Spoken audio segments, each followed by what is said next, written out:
Vizianagaram Srungavarapukota SC girls హాస్టల్లో food poison కలకలం రేగింది. మధ్యాహ్న భోజనం తర్వాత 16 మంది విద్యార్థినులు అస్వస్థతకు గురయ్యారు. వెంటనే ఆసుపత్రికి తరలించారు. అందులో 2 విద్యార్థినుల ఆరోగ్య పరిస్థితి విషమంగా ఉన్నట్లు తెలుస్తోంది. ప్రస్తుతానికి మిగతా విద్యార్థినుల ఆరోగ్యం నిలకడగానే ఉన్నట్లు వైద్యులు చెబుతున్నారు.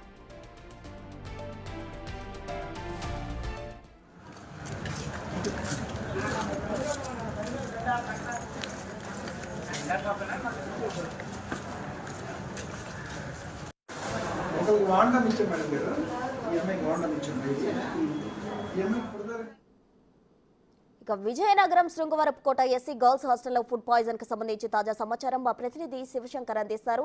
శివశంకర్, చెప్పండి, ప్రజెంట్ ఎంతమంది విద్యార్థులు అస్వస్థతతో ఉన్నారు? మిగతా వారి పరిస్థితి ఏ విధంగా ఉంది?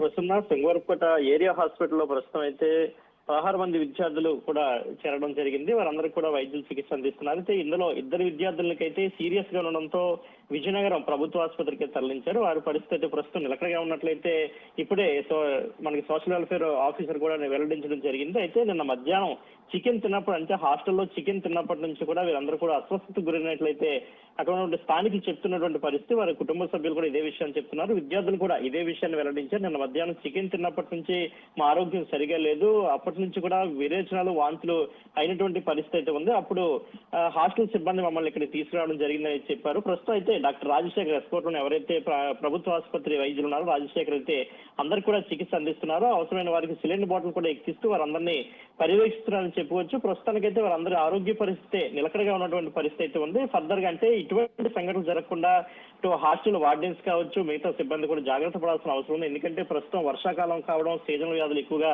ప్రబలే అవకాశం ఉండడం కూడా కుటుంబ సభ్యులైతే కొంత ఆందోళన చెందినటువంటి పరిస్థితి. ఎందుకంటే గతంలో పార్వతీపురం మన్యం జిల్లాకు సంబంధించి అక్కడ కూడా లేడీస్ హాస్టల్లోనే ఇటువంటి పరిస్థితి ఉంది. ఎందుకంటే అప్పుడు సుమారు 30 మందికి పైగా విద్యార్థులను అయితే ఫుడ్ పాయిజన్ తో హాస్పిటల్లో జాయిన్ చేయడం జరిగింది. కాబట్టి ఇటువంటి విషయాల పట్ల అటు హాస్టల్ సిబ్బంది కావచ్చు, సాంఘిక సంక్షేమ శాఖ అధికారులు కావచ్చు కొంత జాగ్రత్తలు తీసుకోవాలని కుటుంబ సభ్యులు ఇతరులు కూడా కోరుతున్నటువంటి పరిస్థితి అయితే ఉంది. Prasanna, thank you Shivshankar.